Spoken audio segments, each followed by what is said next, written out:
David, you know the drill at this point. Introduce yourself, introduce your piece, and go ahead. All right.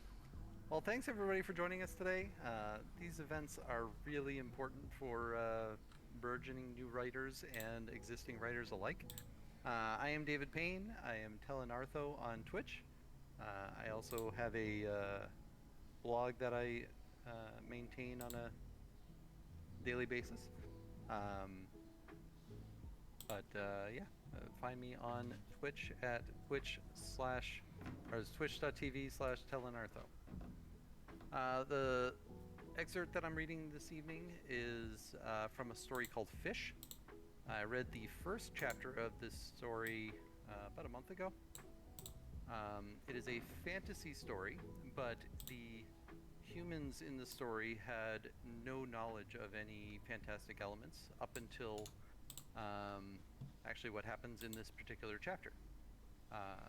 So this is kind of the beginning of them opening their eyes to a much, much greater world. The two characters here are Torin and Alar. They are about the same age. They are in their late teens. And yeah, they're exploring what the reason for their fish being poisoned and people breaking out in horrible, deadly rashes. This is, halfway through the story. And here we go. Torin and Alar ducked into the shadows of the woods as Torin perceived the movement within the cave. The gloom of the cave plus the constant sheet of water flowing over the cave's entrance made it impossible to make out what exactly was back there. Torin thought it was about the size of a bear walking upright, but there were things about it in his own mind that was having a hard time dealing with. As it got to the entrance, it bent over toward the water. Torin assumed this was for it to take a drink, but it seemed odd that the bear would have been walking upright to get there. As far as he knew, bears didn't often walk on their hind legs, and if the bear was going to take a drink anyway, it seemed strange that it wouldn't start in that position. Still, the creature was sized like a bear, and bore fur all over its body. It was bulky, but in a way that belied great strength. It moved with purpose, not slowly or quickly, but with the goal ahead of it. There was splashing at the cave entrance, but neither Torin nor Alar could see exactly what was causing it. Torin craned his neck to get a slightly better view, trying his best to remain still, but curiosity nagging at him each moment. After the splashing was done, though, there was a large cloud of brown and red that flowed through the pool and quickly mingled with the rest of the water and was soon flowing out of the pool into the river and down towards the valley. Alar gasped. "That bear just put something in the river," she whispered. Torin nodded. What would a bear be doing with the worms? Why would a bear poison its own source of water? It didn't make sense. And of course, where would a bear have gotten the idea for such things? After a few minutes, the creature retreated back into the cave, having stood back up on its hind legs and dragging a sack behind it empty. Torin and Alar stayed still and silent for a while longer, just in case it came back. But when they saw nor heard anything further, they crept back out into the surrounding meadow of the pool and looked at the pool itself. Throughout the water, they could see hundreds, maybe thousands of the worms writhing in the water, churned about by the cascade. Most stayed in the water to be washed down the river, but a few crawled onto the land nearby. Torin kneeled down by them, but was careful not to touch them. Was that a bear? He asked. The back of his mind was certain it was a bear. What else could it be? But staring at the worms, he lost his resolve. He wasn't sure of anything anymore. I think so. But what would a bear be doing with these things? Again, they caught movement in the cave, but this time they were nowhere near cover. Torin caught Alar's shoulder as he bolted for the woods. He didn't look over his shoulder until he got there, and Alar kept running. As he stared back at the cave entrance, he heard Alar make a muffled scream, but didn't have time to process it. The bear was upon him, standing at its full height, well above his head. It looked hideous for a bear, and he fell back in terror, trying to protect his face. The last thing he felt was some pain on his head, and then he was knocked out. Torin didn't know how long it had been since he had been knocked out, and when he did come back to consciousness, he was groggy, disoriented, and lost within his own thoughts. He wasn't in the woods anymore, though. He was laying down on hard stone. There was the sound of the cascade, but it echoed terribly loudly all around him. It made it very difficult for him to focus on anything but the noise. His eyes felt like they had weights on them to keep them closed. When he finally pushed them open, he saw that he was in a cave. Probably the cave he had seen. There was a lamp or some open flame nearby that kept flickering light over him, but it was dim and not too helpful. There were weird bars over the light, though, and that took him a moment to realize that he wasn't free within the cave, but rather imprisoned in some sort of cage. Torin struggled to sit up, his head aching. As he did so, he felt the whole of the cave around him swirl and spin. He closed his eyes as the wave of nausea came over him. Slowly it passed, and he carefully opened his eyes. He was in a cave, in a cage, trapped. Alar was with him. She was unconscious, and he hoped not dead, but even as he looked at her, she stirred. The cave was broad and deep. A torch hung in a clasp some 4 or 5 meters away, barely illuminating them, and not showing anything deeper in the tunnel itself. The tunnel looked anything but natural, though. The walls, floor, and ceiling looked all smooth and perfectly shaped, like someone had shaped it like a potter shapes their work. But the cave was not clay, and this was too large for any potter's wheel. That was for certain. The cage he and Alar were trapped within looked like it was formed out of the rock as well, rather than made. The bars were the same stone as the surroundings, and much to his surprise and dismay, he couldn't make out anything in the bars that looked like there were a door or some way to escape. The bars themselves were thick, easily 7 centimeters across, and it made him wonder how strong they were. He didn't want to test them until Alar was awake and they could make an effective escape, though. And he didn't know how the bear had gotten them in there in the first place. Through it all, he still thought it was a bear, but there were so many things about it that made him know it wasn't one. He just hadn't admitted that to himself yet. Inside the cage, there was nothing else for them. No food or water, and he noted unfortunately their bags and what little he had for defense had been taken from them. Alar stirred again and tried to sit up. Torin helped her, giving himself a fresh wave of nausea as he did so. "What happened?" she asked groggily. "I don't know. The bear attacked us, I think." Alar rubbed at her leg, but drew her hand back suddenly as she winced in pain. "Something had grabbed my leg. It hurts. Let me take a look." He pushed up the leg of her breeches and found the skin beneath was raw and ripped. It looked like something had bitten her leg clean around, somehow not causing terrible injury, but still leaving it in rough shape. Alar grimaced at the sight. "This is your area of expertise," he deferred. "Yeah, well, it doesn't look good, does it?" She looked around them. "My bag? Gone. So is mine. Our water, my knife, all of it." She nodded grimly. "Well, if I had my bag, I could do something about it. Since I don't, I guess it can wait. On the positive side, my skin's not burning or anything, so no worms." She offered Torin a brave smile. He returned it, not quite so bravely. "Well, what do we do now?" she asked, looking around, taking in their surroundings just like he had. "I might be able to kick down some of these bars if you think you can walk. I don't want to put us in more danger by breaking out if you can't, though. I think I'll be okay. Certainly not as quick on my feet, but I shouldn't be too bad. I hope." Alar pushed herself up to try and stand, and slowly put weight on her leg. She winced again and limped around in the cage for a bit. "It hurts," she said, "but I'll manage. Okay, let me see if I can get us out of here." Torin braced himself on the ground as best he could. Since the floor was so smooth and the wall of the cave too far away from the bars, he didn't have much leverage, but worked with what he had, pulled his feet back and aimed for the bars, then kicked out with all of his might. His feet slammed against the stone, the sound reverberating around them, but he hoped not carrying far with the constant noise of the cascade.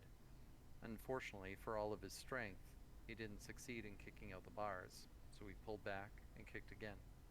Dust kicked up from his movement, but again he didn't feel any give in the bars. A third time he kicked out, and still nothing. Alar put a hand on his shoulder.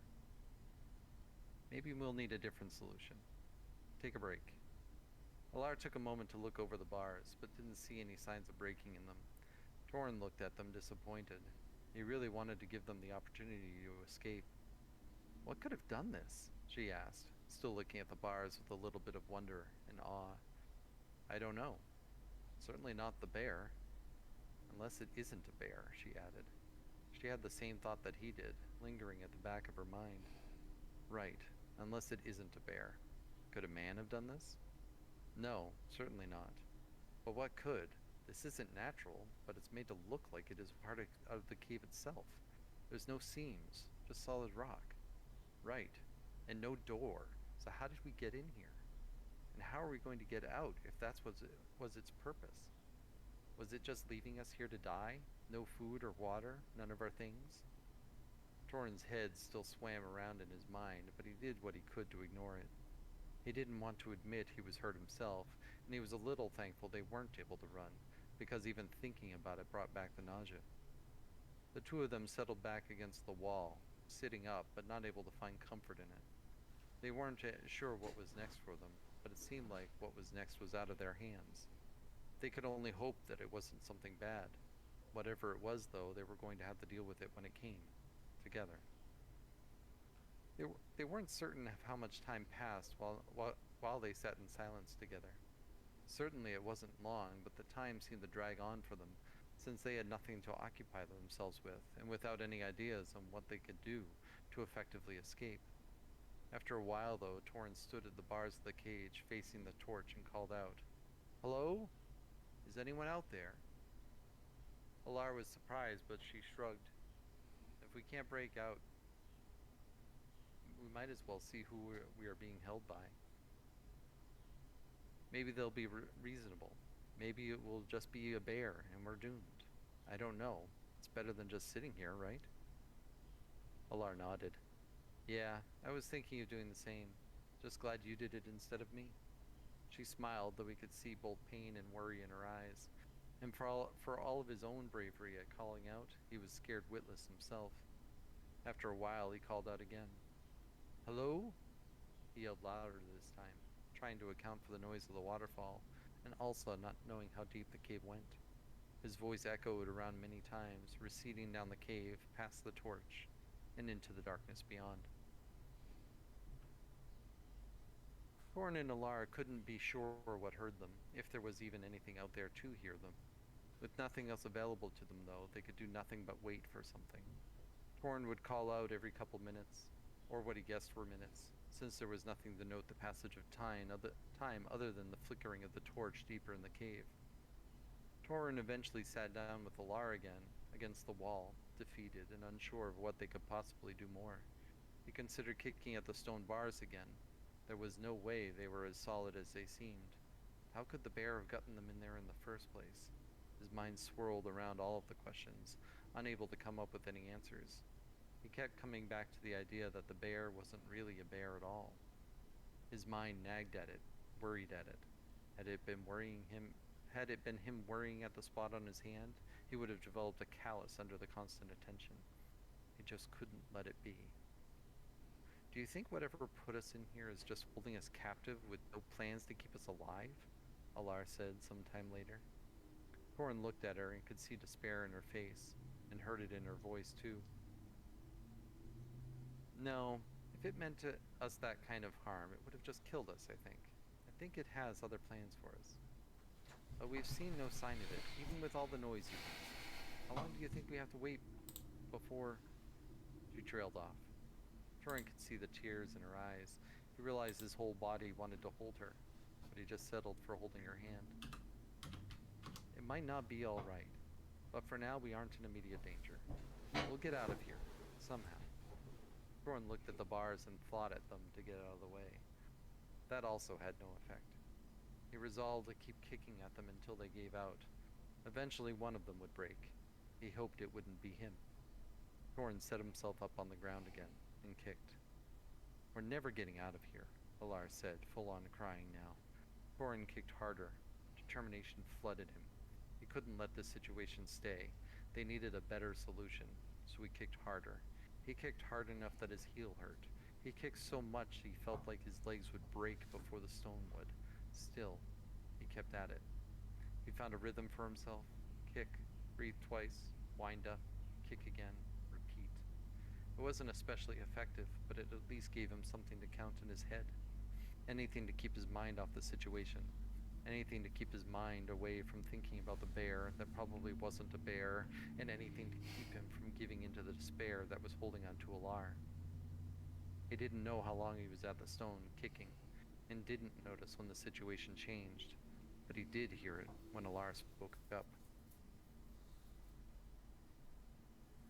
"Stop," she told him, her hand on his shoulder. He kicked out once more to no effect and looked up at her from the floor. She was staring not at him, but down the cave, toward the torch, toward the bear that was coming toward them out of the gloom. Torn sat up quickly. "Why have you trapped us?" he demanded, trying to sound stronger and not sure at all it would help. The bear stood on its hind legs, like before, and walked very much in a human-like way, not like a bear walking on hind legs. It was thick like a bear and had a dense fur coat, and in the gloom it was tough to see where the bear-likeness fell away and the human-likeness started. It was tall, though, taller than any person Torin had ever seen. Broad and thick, he guessed it was quite a bit heavier than a person, too. Maybe not as much as a bear, but still big and heavy. The paws were wrong, though. They were large, but not as covered with fur, and they didn't seem to end in the claws of a bear. Torin puzzled over them. Were they fingers? The fur on the back of the paws, hands, whatever they were, was different too. Most of the fur was a deep brown, mottled red, with some streaks of black. In the wild it would fit in very well in the woods, but in the cave it stood out. The fur on the hands, though, was shorter, gray, and although he couldn't figure out why, just looked different. The feet were also wrong for a bear. Large, ungainly like a bear's for sure, and furred in the same gray fur that covered the back of the hands, but just not right. No claws, more like toes.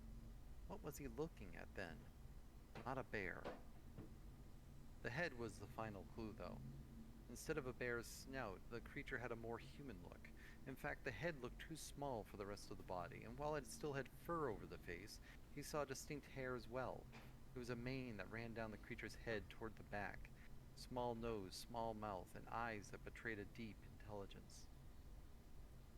In the creature's hands was a large sack. Torin could guess that this was another deposit of the worms into the river. "What is that? Why are you trying to kill us?" he called out, but the creature paid him no attention. As it got closer, Torin realized that the fur covering the creature was not fur attached to it at all. It was a covering, clothing, just like his own fish scale coat. He looked back at Alar. "It isn't a bear, that's for sure." He realized she was watching the creature intently as well. She nodded. Not sure what he could do with that knowledge, he called out again as it came close. "What is your plan for us? Why won't you let us out?" As it passed before him, it paused, looked directly at him, and opened its mouth and made a hissing sound at him. Inside the creature's mouth was several rows of sharp, pointed teeth, a blackened, forked tongue. And now, with the certainty that it wasn't a bear, Torin also had the certainty that it wasn't human either. He didn't know what it was, what it could be, but he stepped back away from the cage bars, stumbling away really. The creature finished hissing at him and continued on toward the entrance of the cave. The burden of the sack shifted in its hands as it went. A few minutes later, it dragged the sack behind it as it came through. Instead of continuing on down the tunnel, though, it stopped in front of the cage, sat down on its haunches in front of where Torin and Alar sat together against the wall. It opened its mouth again, made the hissing noise again, for a longer time this time, and then waited. Was it waiting for an answer? Torin didn't know. "Are you talking to us?" he asked. It tilted its head at him, a curious human-like gesture, and then made the hissing sound again. Frustrated, Torin shook his head. "We can't understand that. Just let us out." He knew it couldn't understand him either, but he refused to give up. The creature kept looking at them, but why eluded him. It sat far enough away that he wouldn't be able to reach it through the bars, And even if he could, what would that do for them? Alar sat forward and pointed at the bag. The creature picked it up and she nodded. The creature pushed it through the bars at them, and a few of the worms escaped onto the floor. As it did so, Alar and Torn jumped back, away from them. Torn was expecting to see some sort of expression of cruelty on the creature's face, but he couldn't see anything like that. Alar stuck out her tongue and put her head to the side, pointing at the worms.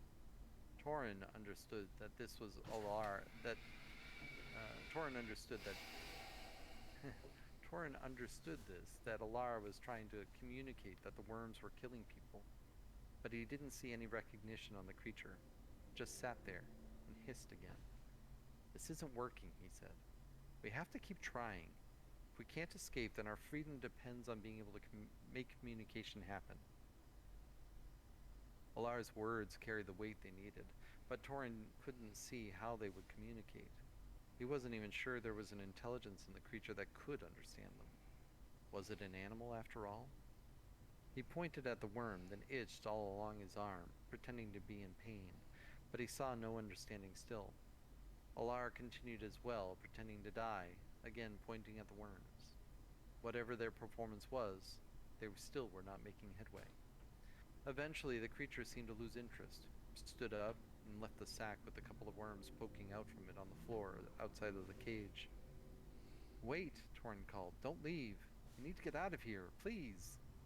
The creature did not turn around again, though. It just kept walking, ambling away from them. After a short walk, it was once again out of sight. Torn turned back to Alar, who was looking at the worms.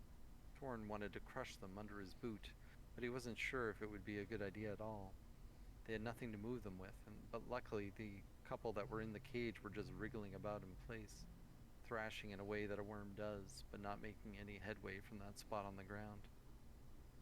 The sack the creature had left was made of leather, so much as Torrin could tell, and it was sewn in with decorative marks, though what those marks meant were unknown to him. "Take a look at this," he said, pointing at it. Alar came to look as well. The sack was large, probably enough to fill it beyond what Torrin could carry, he supposed. He wondered how strong the creature was.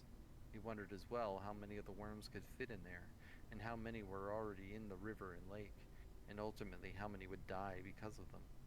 He shivered at the thoughts. The leather was well cured, and into it he could see the sewn images, but what they were, he wasn't sure. "That looks like a house, maybe? Or a rock?" Alar pointed out one. It didn't look like a house to him, but maybe. "Oh, and a fish?" Torrin tried to see the fish, but it wasn't immediately clear to him. "Where?" "Right there, the third one down, on the right." He finally saw what she was pointing to, and he could see the fish there. The rest of the images, though, might as well have been ornamental, though. They could try to piece together little bits of it, but would it end up mattering? He wanted to go back to futilely kicking the bars, maybe finding a way to get out. Looking at the sack with all of its death worms seemed like a waste of time, now that he had called Alar over. "I'm going to try kicking the bars over here," he said, positioning himself away from the bag, and far away as he could from the worms that still writhed on the ground in their cage. He kicked, and he kicked, and he still felt like he was no closer to getting out of the cage than they already were. He sighed as he worked at it in between breaths. What Alar was doing, he wasn't sure, but at least he felt like he was doing something, even if it wasn't making a difference.